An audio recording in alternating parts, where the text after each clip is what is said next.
बोलता तेलंगाना के मोअज़्ज़िज़ दोस्तों को रियासत अली खान का सलाम।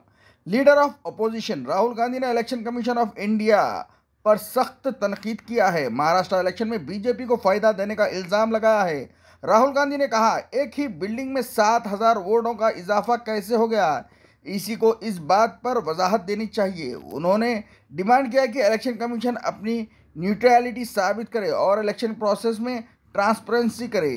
कांग्रेस के लीडर्स ने भी इस मामले पर ईसीआई से जवाब तलब किया है, जबकि अपोजिशन पार्टीज भी इस इशू को उठाने का प्लान बना रही है। ब्यूरो रिपोर्ट, बोलता Telangana. Notice of this house, some data, some information about the Maharashtra election.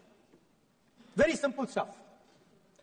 Speaker sir, between the Lok Sabha election, which the India Alliance won, and the Vidhan Sabha election, the voting population of Himachal Pradesh was added to the voting roll of Maharashtra. Meaning the entire population of Himachal Pradesh was added to the voter rolls of Maharashtra. Please understand what I am saying. In Lok Sabha, the difference between Lok Sabha and Vidhan Sabha was the population of Himachal. The entire population. What? Almost 70 lakh new voters suddenly arrived between Lok Sabha and Vidhan Sabha. Now, the most interesting part, and the Prime Minister is not looking at me. The most interesting part, सुन रहा है मजबूरी है आप the most interesting part, सब सुनेंगे देख नहीं रहे तर्क पे बात करो मुंह नीचे कर लिया suddenly. The most interesting part is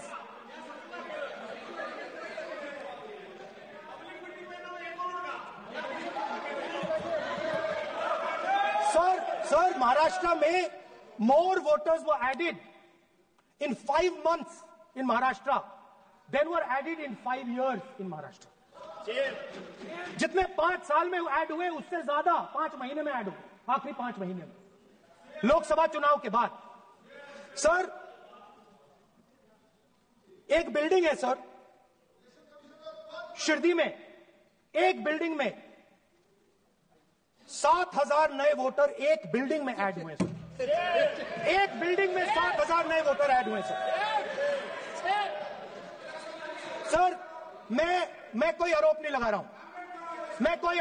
हूं, मैं सिर्फ ये कह रहा हूं सर कि ये इसमें कुछ ना कुछ प्रॉब्लमैटिक है कि हिमाचल प्रदेश जितने बड़े वोटर्स लोकसभा के बाद जादू से आ जाते हैं।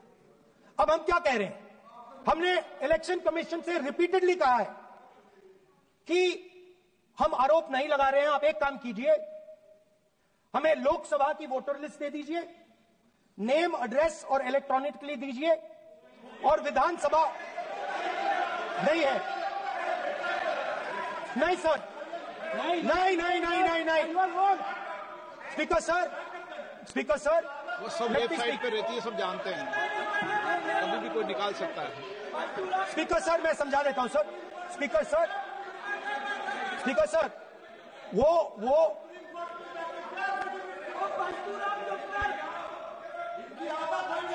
Speaker sir, we have asked. Speaker sir,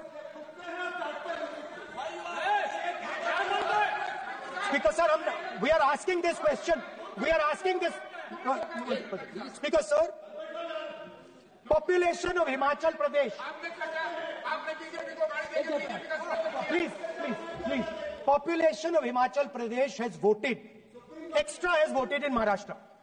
We are saying to the Election Commission, please give us the names and addresses and polling booths of all the workers in the Lok Sabha and all the workers in the Vidhan Sabha so we can calculate who these new workers are, who these new voters are. Interestingly,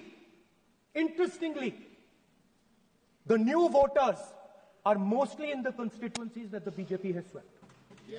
Please understand, the new voters have been added mostly in the constituencies where BJP has swept. I am still not making an allegation.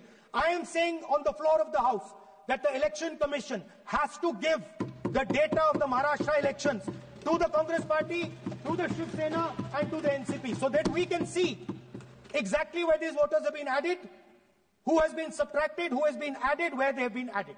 This is not a irresponsible request. This is a very simple request for them to fulfill.